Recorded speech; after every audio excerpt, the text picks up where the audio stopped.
Alors, merci pour ces réponses. Du coup, ça m'a permis d'aller vérifier les textes de loi. Comme ça, on va pouvoir tous être au carré sur les comités d'éthique. Donc, je reprends. La loi de 2017 a mis en place l'obligation d'avoir les comités d'éthique, donc en 2017. Ce qu'a apporté la loi de 2022, c'est le fait qu'ils soient indépendants.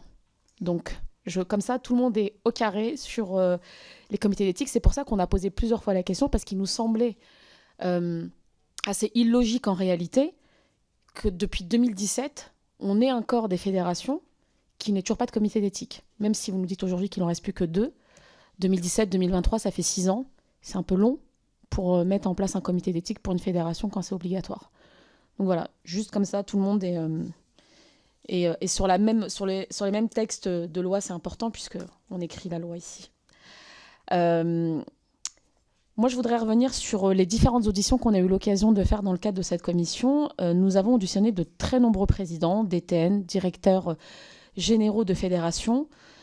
La très grande majorité d'entre eux, je ne dis pas tous, mais la très grande majorité a fait preuve au mieux d'une totale méconnaissance des dispositifs mis en place au sein de leur fédération pour lutter contre les VSS, que ce soit l'homophobie, les discriminations, au pire d'inexactitudes, voire de parjures parfois devant cette commission d'enquête.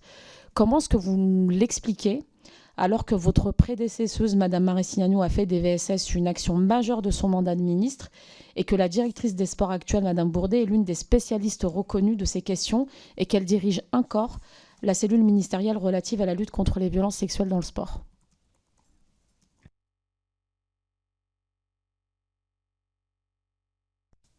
Je pense que certains ont montré qu'ils étaient au fait de ces procédures, encore ce matin.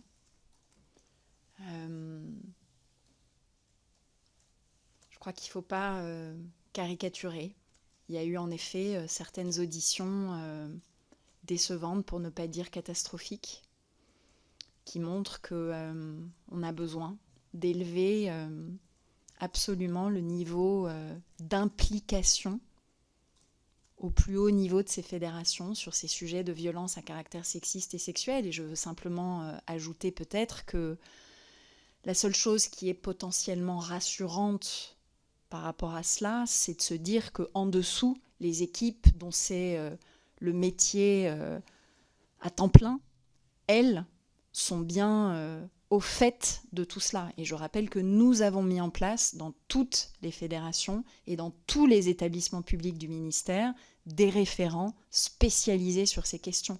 Et je rappelle que la loi du 2 mars 2022 a eu aussi pour effet non seulement d'affirmer donc l'indépendance des comités d'éthique, mais également de prévoir la formation au sujet de la lutte contre les VSS de l'ensemble des éducateurs. Donc, voilà, il faut continuer à faire œuvre de pédagogie et je pense que votre commission d'enquête aura fait œuvre profondément utile en la matière.